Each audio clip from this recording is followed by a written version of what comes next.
जय श्री राम दोस्तों। तो हम बात कर रहे थे तत्पुरुष समास के बारे में। हमने तत्पुरुष समास के भेद पढ़े थे।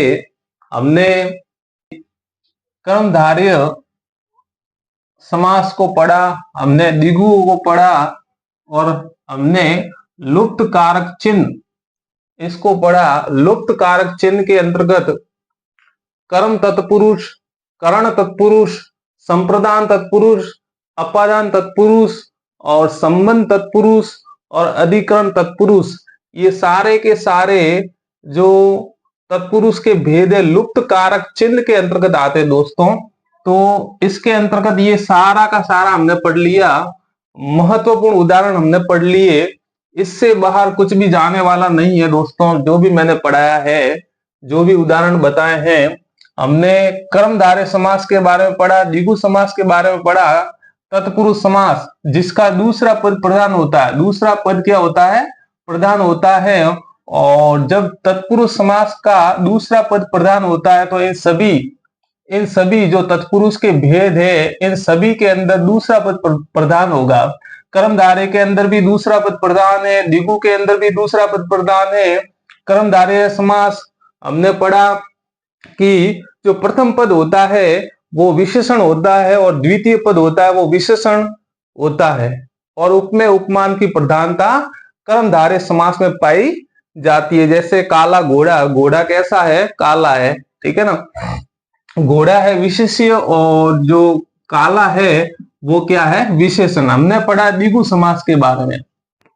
द्विगु समास जिसका प्रथम पद संख्यावाची होता है और द्वितीय पद संज्ञावाची होता है तो वह समास कहलाता है द्विगु समास। और इसके बाद में हमने पढ़ा तत्पुरुष समास के जो लुप्त कारक चिन्ह के जो भेद थे, ठीक है, उसके बारे में पढ़ा।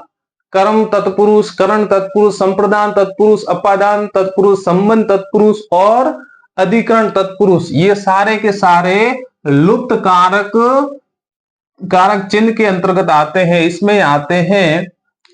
और बाकी के ये चार रहे हैं तो इसको हम पढ़ेंगे आज की क्लास में। सबसे पहला है अलूक तत्पुरुष। अलूक तत्पुरुष कौन सा समास है?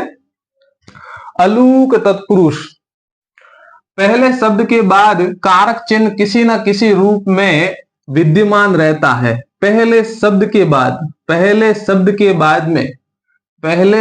बाद में जो कारक चिन्ह होते हैं, ठीक है ना, वो किसी न किसी रूप में विद्यमान रहता है।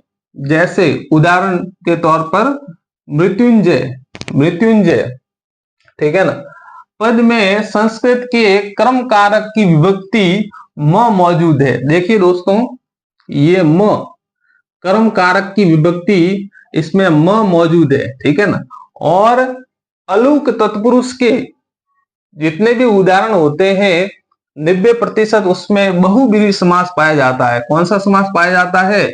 बहुब्रीहि समास पाया जाता है। तो परीक्षा में ऑप्शंस में या तो अलूक तत्पुरुष ऑप्शंस में देंगे या फिर बहुब्रीहि दे तो सबसे पहले वरीयता देनी है, बहुब्रीहि समास को देनी है। तो अलूक तत्पुरुष समास में पहले शब्द के बाद में कारक चिन्ह किसी न किसी रूप में विद्यमान रहता है। और अलूक तत्पुरुष के जितने भी सामासिक पद है उसके अंदर तत्सम संस्कृत का जो ये तत्सम शब्दावली है वो पाई जाती है, ठीक है ना। तत्सम रूप होगा वो अलूक तत्पुरुष में पाया जाता है, जितने भी उदाहरण होंगे उसमें, ठीक है ना। जैसे एग्जाम्पल के तौर पर देखते हैं धनंजय, ठीक है ना। धन का मतलब होता है कुबेर, ठीक है ना। धन का देवता कौन होता है? कुबेर, ठीक है ना। तो धन को कुबेर कहते हैं। धनंजय धन को जय करने वाला, धन को जय करने वाला, ये क्या है? ये पहला पद है। धन क्या है? पहला पद। पहले पद के बाद में कारक चिन्ह किसी ना किसी रूप में विद्यमान रहता है तो धन है, ठीक है ना। ये पहला पद है। पहले पद के बाद में ये कारक चिन्ह आया है जो किसी ना किसी रूप में विद्यमान रहता है, तो वो उदाहरण किसका होगा? अलूक तत्पुरुष समास का उदाहरण होगा। धनंजय धन को जय करने वाला, मृत्युंजय मृत्यु को जय करने वाला, मृत्यु को जय करने वाला, सरसीज, सरसीज, ठीक है ना, सर यानी तालाब, सर का मतलब होता है तालाब, सरसीज, सर में जन्म लेने वाला, सर में जन्म लेने वाला, सरसीज, ठीक है ना, सर, सर यानी तालाब, तालाब में जन्म कौन लेता है, ठीक है ना, कमल, तीसरा अर्थ कौन सा निकलता है, कमल। तो अलुक तत्पुरुष के अंदर ज्यादातर बहुव्रीहि समास के उदाहरण होते हैं। सरसीज में बहुव्रीहि समास, धनंजय में बहुव्रीहि समास, मृत्युंजय में बहुव्रीहि समास, मनसीज के अंदर बहुव्रीहि समास। तो बहुव्रीहि समास या तो ऑप्शंस में आएगा या फिर अलुक तत्पुरुष समास ऑप्शंस में आएगा, दोनों आ जाए तो आपको वरीयता बहुव्रीहि समास को देनी है। मनसीज, मन में जन्म लेने वाला, तीसरा अर्थ निकलता है कामदेव, मनसीज, ठीक है ना, मन में जन्म देने वाला। प्रथम पद के बाद में कारक की ये विभक्ति आएगी। देखो इसमें मृत्युंजय में मृत्यु के बाद में प्रथम पद मृत्यु है, उसके बाद में ये कारक चिन्ह है वो किसी न किसी रूप में विद्यमान है, ठीक है। सरसीज में सर के बाद में ये कारक चिन्ह विद्यमान है। मनसीज में मन के बाद में प्रथम पद मन है, मन के बाद में ये कारक चिन्ह विद्यमान है। तो मनसीज, मन में जन्म लेने वाला अर्थात कामदेव, तीसरा अर्थ निकलता है बहुव्रीहि समास, बहुव्रीहि समास, बहुव्रीहि समास, बहुव्रीहि समास। बृहस्पति, ठीक है ना, वृद्ध है जो पति, वृद्ध है पति, ठीक है ना, ये तीसरा अर्थ निकलता है गुरु, कौन सा समास, बहुव्रीहि समास। वासपति, वास यानी वाणी के पति, वाणी के पति, तो लगभग अलुक तत्पुरुष समास के अंदर बहुव्रीहि समास पाया जाता है। ये बात दोस्तों ध्यान में रखना।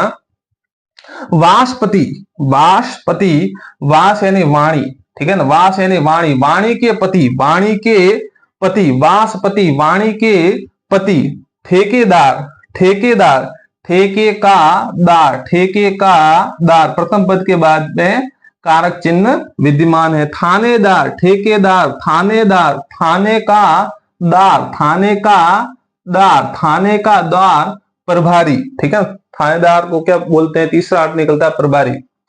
कर्मणि प्रयोग, कर्मणि प्रयोग, कर्म से संबंधित प्रयोग, कर्म से संबंधित प्रयोग। कृतरी प्रयोग, कृतरी प्रयोग, कर्ता से संबंधित प्रयोग, कृतरी प्रयोग, कर्ता से संबंधित प्रयोग। उटपटांग, उटपटांग, बेतु का, तीसरा अर्थ निकलता है बेतु का, ठीक, उटपटांग, उटपटांग, बेतु का। चूहेदानी, चूहेदानी, चूहे पकड़ने की दानी, चूहे पकड़ने की दानी। खोमचे वाला, खोमचे वाला, खोमचे वाला, खोमचे का काम करने वाला, खोमचे का काम करने वाला। तो अलुक तत्पुरुष के अंदर ये उदाहरण है, ये बहुव्रीहि समास के भी उदाहरण है दोस्तों। तो ध्यान में रखना कि अलुक तत्पुरुष आएगा, वहां पे बहुव्रीहि नहीं आएगा ऑप्शंस में, और बहुव्रीहि आता है तो अलुक तत्पुरुष नहीं आएगा। तत्पुरुष समास का पांचवा भेद है तत्पुरुष समास। इसकी क्या परिभाषा है कि जिसका बाद वाला शब्द भाषा में स्वतंत्र रूप से प्रयुक्त नहीं होता हो। बाद वाला शब्द, बाद वाला शब्द भाषा में स्वतंत्र रूप से प्रयुक्त नहीं हो, ठीक है ना, बाद वाला शब्द भाषा में स्वतंत्र रूप से प्रयुक्त न हो और प्रत्यय की तरह, किसकी तरह, प्रत्यय की तरह, प्रत्यय की तरह किसी अन्य शब्द के साथ में आता है, अन्य शब्द के साथ में आता है, अन्य शब्द के साथ में आता है। प्रत्यय की तरह, प्रत्यय किसे कहते हैं, प्रत्यय पीछे जुड़ता है शब्द के, शब्द के पीछे प्रत्यय जुड़ता है, यानी प्रत्यय की तरह अन्य शब्द के साथ ही आता है।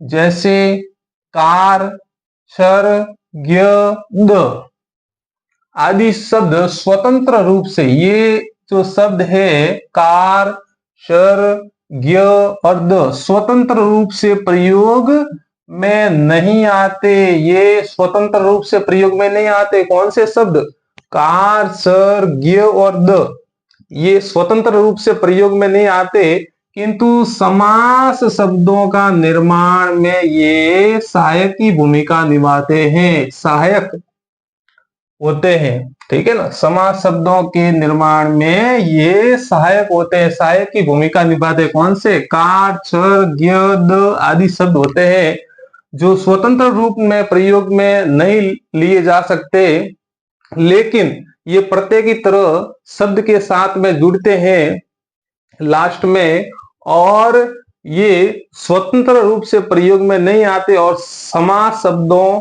के निर्माण में ये सहायक की भूमिका निभाते हैं। कौन से? कार, छर, ज्ञ, द, ज आदि शब्द होते हैं। जैसे इस परिभाषा को एग्जाम्पल के द्वारा हम समझते हैं। जैसे शब्द है कार, शब्द है कार, इसमें ये कार शब्द है। स्वर्ण शर्मकार, शर्मकार, इसमें कार शब्द है। जलचर, इसमें छर शब्द है। नवचर, इसमें छर शब्द है। दिनकर, इसमें कर शब्द है। कृदन्य, इसमें धन्य शब्द है। इसमें ज शब्द है। तो ये सारे जो शब्द हैं पीछे ये प्रत्यय की तरह जुड़ रहे हैं, प्रत्यय की तरह साथ में शब्द के साथ में जुड़ रहे हैं, लेकिन इनका स्वतंत्र भाषा में स्वतंत्र अस्तित्व नहीं है। ठीक है ना, स्वतंत्र रूप से प्रयोग में नहीं लिए जा सकते। ये जो बाद वाले शब्द है ये स्वतंत्र भाषा में प्रयोग में नहीं लिए जा सकते। ठीक है ना, लेकिन ये समास का निर्माण करने में सहायक की भूमिका निभाते हैं ये वाले शब्द। ठीक है ना, तो ऐसे उदाहरणों को हम कहते हैं उपपद तत्पुरुष समास, उपपद तत्पुरुष समास।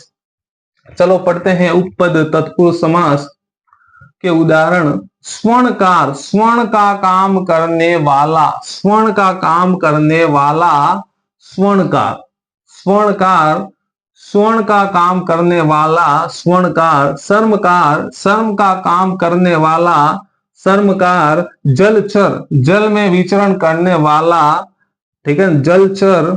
नभचर, नभ में विचरण करने वाला, ठीक है ना, नभचर। ठीक है ना, पीछे ये क्या है? कार, कार, चर, चर। दिनकर, दिन को करने वाला, अर्थात तीसरा अर्थ निकलता है सूर्य। नभचर, नभ में विचरण करने वाला, कौन विचरण करता है? नभ यानी आकाश, आकाश में कौन विचरण करता है? पक्षी। ठीक है ना, बहुव्रीहि समास है, इसमें भी बहुव्रीहि समास है, इसमें भी बहुव्रीहि समास है। नभचर बहुव्रीहि समास, दिनकर बहुव्रीहि समास। कृदन्य, कृत, कृत का मतलब होता है उपकार, उपकार। ठीक है ना, उपकार को नष्ट करने वाला कृदन्य, उपकार को नष्ट करने वाला, या कृत को नष्ट करने वाला कृदन्य। जलज, ठीक है ना, ये ज शब्द है, ठीक है ना, ये लास्ट में प्रत्यय की जरूरत, प्रत्यय की तरह जुड़ा है। ठीक है ना, और समास का निर्माण इसने कर दिया। भाषा में इसका स्वतंत्र रूप से प्रयोग नहीं है, तो वो समास कौन सा कहलाता है? उपपद तत्पुरुष समास। उपपद तत्पुरुष समास। जलज, जल में जन्म लेने वाला, जल में कौन जन्म लेता है? कमल। ठीक है ना, जल में जन्म लेने वाला कमल। ठीक है ना, तीसरा अर्थ निकलता है कमल। तो जलज में भी कौन सा समास है? बहुव्रीहि समास भी है जलज में, जलज में बहुव्रीहि समास है। जिसके पीछे, शब्द के पीछे ज लगता है तो वो अधिकतर कमल के पर्यायवाची शब्द, जैसे नीरज पीछे ज लगा है, पंकज पीछे ज लगा है, वारिज पीछे ज लगा है, सरोज पीछे ज लगा है, अंडज पीछे ज लगा, ये सभी कमल के क्या है? पर्यायवाची शब्द है, पीछे ज लगा हुआ है। लेकिन जैसे अपन लिखे मनसीज, मनसीज, मन में जन्म लेने वाला, पीछे इसके भी ज है, लेकिन इसका अर्थ कमल नहीं होगा, इसका अर्थ कमल नहीं होगा। मन में जन्म कौन लेता है? कामदेव। कौन लेता है? कामदेव। तो मनसीज का अर्थ क्या है? कामदेव। क्या अर्थ है? कामदेव। मनसीज का अर्थ है कामदेव। ठीक है ना। जलद, जल को देने वाला जलद, जल को देने वाला जलद। अब देखिए दोस्तों, जिसके पीछे द लगता है वो किसका पर्यायवाची होता है? ठीक है ना, बादल का पर्यायवाची होता है। जैसे नीरद, नीरद, वारिद पीछे द लिखा है, पीछे द लगा है, नीरद वारिद, ठीक है ना, पयोद पीछे द है, सुखद पीछे द है, ठीक है ना, जलद। तो ये इसमें भी कौन सा है समास, बहुव्रीहि समास है। जलद के अंदर भी बहुव्रीहि समास है और जलद के अंदर भी बहुव्रीहि समास है। शक्तिदायक, शक्तिदायक, शक्ति को देने वाला, शक्ति को देने वाला, शक्तिदायक। महीप, मही यानी पृथ्वी, मही यानी पृथ्वी, पृथ्वी को पालने वाला, पृथ्वी को पालने वाला, ठीक है ना, पृथ्वी को पालने वाला महीप। स्वर्ग, स्वर्ग, ठीक है ना, स्वर्ग, स्वयं गमन करने वाला, स्वयं गमन करने वाला। महीप और स्वर्ग इन दोनों में भी बहुव्रीहि समास है दोस्तों। तो इसमें जैसे नवचर में बहुव्रीहि समास, दिनकर में बहुव्रीहि समास, जलज में बहुव्रीहि समास, जलद में बहुव्रीहि समास, महीप में बहुव्रीहि समास, स्वर्ग में बहुव्रीहि समास। उपपद तत्पुरुष में भी लगभग 90% शब्दों में बहुव्रीहि समास पाया जाता है।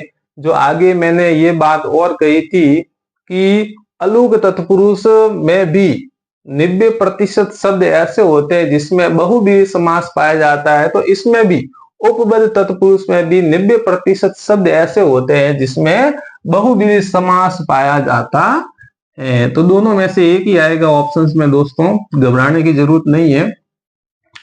तटस्थ, तटस्थ, ठीक है, तटस्थ, तट पर स्थित रहने वाला, तट पर स्थित रहने वाला, तट पर स्थित रहने वाला, तट पर स्थित रहने वाला, तटस्थ, ठीक है ना, पीछे वाला ये प्रत्यय की तरह ही जुड़ा हुआ है। स्वस्थ, स्वस्थ, ठीक है ना, स्व में स्थित रहने वाला, स्व में स्थित रहने वाला, ठीक है ना, स्वस्थ। तटस्थ में भी बहुव्रीहि समास है, स्वस्थ में भी बहुव्रीहि समास है दोस्तों। कष्टपद्र, कष्टपद्र, कष्ट को प्रदान करने वाला, कष्ट को प्रदान करने वाला, कष्टपद्र।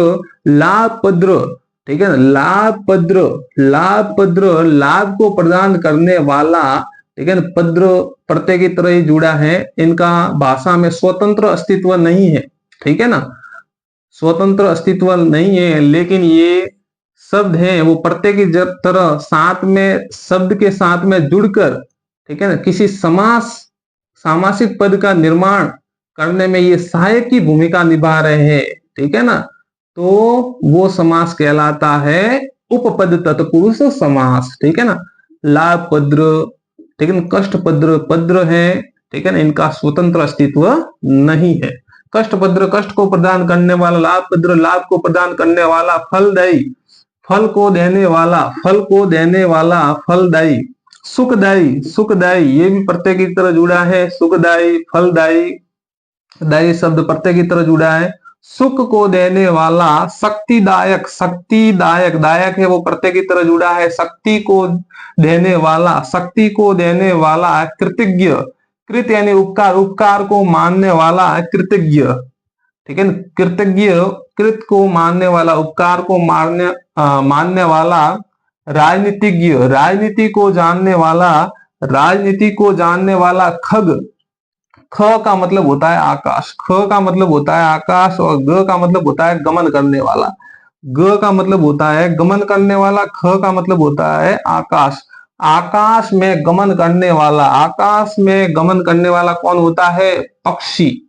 आकाश में गमन करने वाला पक्षी होता है। तीसरा अर्थ निकलता है इसमें बहुव्रीहि समास है दोस्तों। खग में भी बहुव्रीहि समास है। बटमार, बटमार, बाट, ठीक है ना, बट का मतलब बाट या मार्ग, ठीक है ना, बाट में मारने वाला, बाट में मारने वाला, बटमार, मार्ग में मारने वाला, बटमार। कटफोड़वा, कटफोड़वा, काट को फोड़ने वाला, काट को फोड़ने वाला, काट को फोड़ने वाला, कटफोड़वा, ठीक है ना, कटफोड़वा, काट को फोड़ने वाला यानी लकड़ी को फोड़ने वाला। एक कीड़ा, तीसरा अर्थ निकलता है कीड़ा, ठीक है ना। तो कटफोड़वा में भी कौन सा समास है? कटफोड़वा में, कटफोड़वा में भी बहुव्रीहि समास है। खग में बहुव्रीहि समास है, ठीक है ना। और स्वस्थ में बहुव्रीहि समास है। तटस्थ में बहुव्रीहि समास है। नवचर में बहुव्रीहि समास है, दिनकर में बहुव्रीहि समास है, जलज में बहुव्रीहि समास है, जलद में बहुव्रीहि समास है, महीप में बहुव्रीहि समास है और स्वर्ग में बहुव्रीहि समास है। तो उपपद तत्पुरुष समास में ज्यादातर उदाहरण होते हैं वो बहुव्रीहि समास के ही उदाहरण होते हैं। 90% जो उदाहरण होते हैं उपपद तत्पुरुष में वो बहुव्रीहि समास के उदाहरण होते हैं। लेकिन दोस्तों घबराने की जरूरत नहीं है, या तो बहुव्रीहि समास विकल्प में आएगा या फिर उपपद तत्पुरुष विकल्प में आएगा, दोनों ऑप्शंस विकल्प में नहीं आएंगे। आगे बढ़ते हैं। छठा तत्पुरुष समास का छठा भेद है नन तत्पुरुष समास। नन तत्पुरुष समास छठा भेद है। संस्कृत में निषेध आदि के अर्थ में पूर्व पद न या अन लगाकर, न या अन लगाकर, ठीक है ना, पूर्व पद पहले का पद, पूर्व पद मतलब पहले का पद, ठीक है ना, पूर्व पद का मतलब होता है पहले का पद। निषेध का मतलब मना, नहीं वाले, ठीक है ना, नहीं वाले शब्द। संस्कृत में निषेध आदि के अर्थ में पूर्व पद में न या अन लगाकर नन तत्पुरुष समास के उदाहरण बनाए जाते हैं, ठीक है ना, वह कहलाता है नन तत्पुरुष समास, ठीक है ना। संस्कृत में निषेध आदि के अर्थ में पूर्व पद न या अन लगाकर नन तत्पुरुष समास बनाते हैं, ठीक है। निषेध का मतलब मना करना, नहीं वाले शब्द संस्कृत में पूर्व पद में न या अन लगाकर नन तत्पुरुष समास के उदाहरण बनाते हैं। जैसे ऐसे शब्दों को अन या न, अन या न शब्दों को, ऐसे शब्द कैसे, न अन को गति शब्द कहते हैं कि अन और न को गति शब्द कहते हैं। ध्यान में रखना, ये परीक्षा में आ सकता है कभी भी आने वाली परीक्षाओं में, ठीक है ना। ऐसे शब्द अन और न और अन को गति शब्द कहते हैं, न और अन को गति शब्द कहते हैं। ध्यान में रखना दोस्तों। उदाहरण देखते हैं, उदाहरण से समझते हैं, ठीक है। पूर्व पद में क्या लगा हुआ होगा, अन या न लगा हुआ होगा, अन या न लगा हुआ होगा या अ लगा हुआ होगा। पूर्व पद ये वाला पद, पूर्व पद ये वाला पद, ठीक है ना। इसमें अन या तो अ लगा हुआ होगा या अन लगा हुआ होगा, ठीक है ना। अन पूर्व पद में अ और अन और न ये वाले, ठीक है ना। पूर्व पद में न, अन और अ ये लगे हुए होंगे, वो उदाहरण नन तत्पुरुष समास के होंगे। जैसे अकारण, न कारण, न कारण, कारण नहीं, अ का मतलब नहीं, न कारण, असत्य, न सत्य, अनाथ, न नाथ के, अगोचर, न गोचर, अचेतन, न चेतन, अवय, न वय, ठीक है ना। अलग, न लगा हुआ, ठीक है ना, अ लगा हुआ है, अ का मतलब नहीं, ठीक है ना। लग का मतलब लगा हुआ, ठीक है ना। न लगा हुआ, अमोघ, न मोघ, ना पसंद, न पसंद, नगण्य, अनजान, ठीक है ना, अन लगा हुआ है आगे पूर्व पद में। न जाना हुआ, अनाचार, इसमें भी अन प्लस आचार होगा। न आचार, अनिच्छा, अन प्लस इच्छा, अनिच्छा, न इच्छुक, अनिच्छुक, अन प्लस इच्छुक, न इच्छुक, अनविज्ञ, न अभिज्ञ, अनिष्ट, न इष्ट, अनदेखा, न देखा हुआ, अनावश्यक, अन प्लस आवश्यक, न आवश्यक, अनपढ़, न पढ़ा हुआ, अनदेखा, न देखा हुआ, अनचाहा, न चाहा हुआ। इन सभी में अन लगा हुआ है दोस्तों, ठीक है ना। इन सभी उदाहरणों के अंदर अन लगा हुआ है, इन सभी उदाहरणों के अंदर आगे अ लगा हुआ है और न लगा हुआ है। अलौकिक, न लौकिक, अस्थिर, न स्थिर, अकाज, न काज, काज का मतलब कार्य, अनबन, न बनना, अप्रिय, न प्रिय, अकाल, न काल, काल का मतलब समय, असंभव, न संभव, इन सभी में अ लगा हुआ है, ठीक है ना।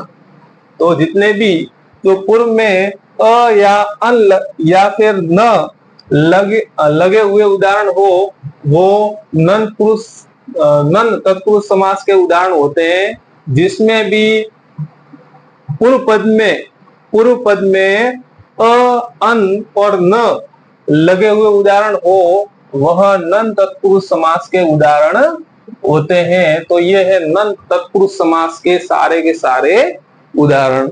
आगे पढ़ते हैं, लास्ट वाला तत्पुरुष समास का 7वां भेद है लुप्त पद तत्पुरुष समास। लुप्त पद तत्पुरुष समास जैसे कि नाम से स्पष्ट है कि पद क्या होंगे, लुप्त हो जाएंगे।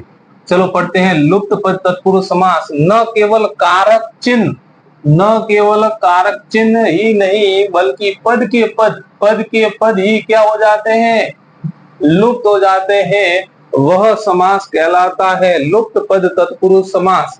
कारक चिन्ह ही नहीं बल्कि पद के पद लुप्त हो जाते हैं, वह समास कहलाता है लुप्त पद तत्पुरुष समास। पद लुप्त होना, पद के पद लुप्त होना लुप्त पद तत्पुरुष समास कहलाता है।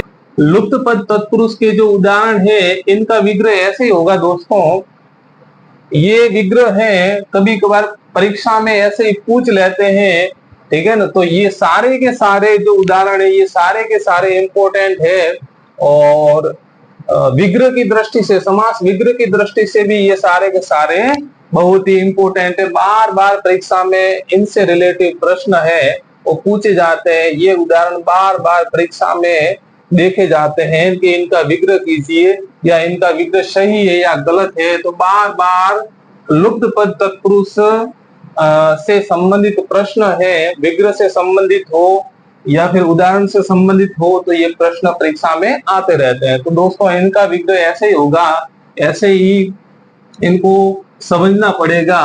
तूलादान, तूलादान, तूला से बराबर करके दिया जाने वाला दान, तूला से बराबर करके, तूला से बराबर करके दिया जाने वाला दान तूला दान, ठीक है ना। तूला से बराबर करके दिया जाने वाला दान तूला दान।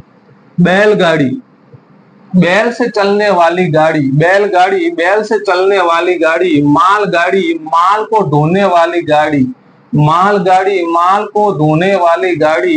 रेलगाड़ी, रेल पर चलने वाली गाड़ी, रेल यानी पटरी, पटरी पर चलने वाली गाड़ी रेलगाड़ी। ये परीक्षा में बार बार प्रश्न पूछा जाता है कि रेलगाड़ी का समास विग्रह क्या होगा। तो रेलगाड़ी का समास विग्रह, रेल यानी पटरी पर चलने वाली गाड़ी, रेल यानी पटरी पर चलने वाली गाड़ी, रेलगाड़ी। पर्णशाला, पर्ण का मतलब घास, ठीक है ना, पर्ण का मतलब घास। पर्णशाला, पर्ण से बनी हुई शाला, पर्ण से बनी हुई शाला, घास से बनी हुई शाला, पर्णशाला। व्यर्थ, जिसका अर्थ चला गया है, व्यर्थ, जिसका अर्थ चला गया है, व्यर्थ। वन मानुष, वन में रहने वाला मानुष, मानुष का मतलब मनुष्य, वन में रहने वाला मनुष्य, वन मानुष, वन मानुष कहलाता है। वन में रहने वाला मानुष वन मानुष कहलाता है। जल कुंभी, जल में उत्पन्न होने वाली कुंभी, जल में उत्पन्न होने वाली कुंभी जल कुंभी कहलाती है। जल में उत्पन्न होने वाली कुंभी जल कुंभी। मधुमक्खी, मधु एकत्र करने वाली मक्खी, मधुमक्खी, मधु एकत्र करने वाली मक्खी, मधुमक्खी। गुड़धानी, गुड़ मिली हुई धानी, ये भी प्रश्न बार बार परीक्षा में आता रहता है। गुड़धानी, गुड़ मिली हुई धानी, गुड़धानी। पनडुब्बी, पानी में डूबकर चलने वाला पोत, ठीक है ना, पानी में डूबकर चलने वाला पोत पनडुब्बी, पानी में डूबकर चलने वाला पोत पनडुब्बी। हाथ करदा, हाथों से चलने वाला करदा, हाथों से चलने वाला करदा, हथकरदा। जल कौआ, जल में रहने वाला कौआ, जल में रहने वाला कौआ, जल कौआ। दही बड़ा, ये प्रश्न बार बार आता है दोस्तों, ध्यान में रखना। दही बड़ा, इसका समास विग्रह क्या होगा, दही बड़ा का। दही में डूबा हुआ बड़ा, दही बड़ा, दही में डूबा हुआ बड़ा, दही बड़ा। पवन चक्की, पवन से चलने वाली चक्की, पवन से चलने वाली छक्की, जेब घड़ी, जेब में रहने वाली घड़ी, जेब घड़ी, जेब में रहने वाली घड़ी। स्वर्ण हार, स्वर्ण से बना हार, स्वर्ण से बना हार, ठीक है, स्वर्ण से बना हार, स्वर्ण हार। पकौड़ी, पकी हुई बड़ी, पकी हुई बड़ी, पकौड़ी, पकी हुई बड़ी, ये भी प्रश्न बार बार परीक्षा में आता है। पकौड़ी, पकी हुई बड़ी, विग्रह इसका ध्यान में रखना। पकौड़ी, पकी हुई बड़ी, पकौड़ी। बड़बोला, बड़ी बात बोलने वाला, बड़बोला, बड़ी बात बोलने वाला, बड़बोला। वायुयान, वायु से वायुयान, वायु में चलने वाला यान, वायुयान, वायु में चलने वाला यान। जलयान, जल पर चलने वाला यान, वायुयान, वायु में चलने वाला यान। जलयान, जल पर चलने वाला यान। जलपोत, जल पर चलने वाला पोत, जलपोत, जल पर चलने वाला पोत। अश्रु गैस, अश्रु लाने वाली गैस, अश्रु गैस, अश्रु लाने वाली गैस। गुरु भाई, एक ही गुरु से पढ़ा हुआ शिष्य, एक ही गुरु से पढ़ा हुआ शिष्य। गुरु भाई या गुरु का पुत्र, गुरु का पुत्र। गुरु भाई या एक ही गुरु से पढ़ा हुआ शिष्य, गुरु भाई। तो दोस्तों, आज हमने जो समास प्रकरण था वो पूर्ण कर लिया है पूरी तरह से। इस समास प्रकरण से संबंधित जितने भी मैंने उदाहरण करवाए हैं, जो भी मैंने पढ़ाया है, परीक्षा से बाहर इससे एक भी प्रश्न जाने वाला नहीं है। ये मेरा दावा है दोस्तों, इससे बाहर एक भी प्रश्न नहीं जाएगा परीक्षा में, ये मैं दावे के साथ में कहता हूं। और दोस्तों, कैसी लगी क्लास? लाइक, शेयर और सब्सक्राइब जरूर करें। धन्यवाद।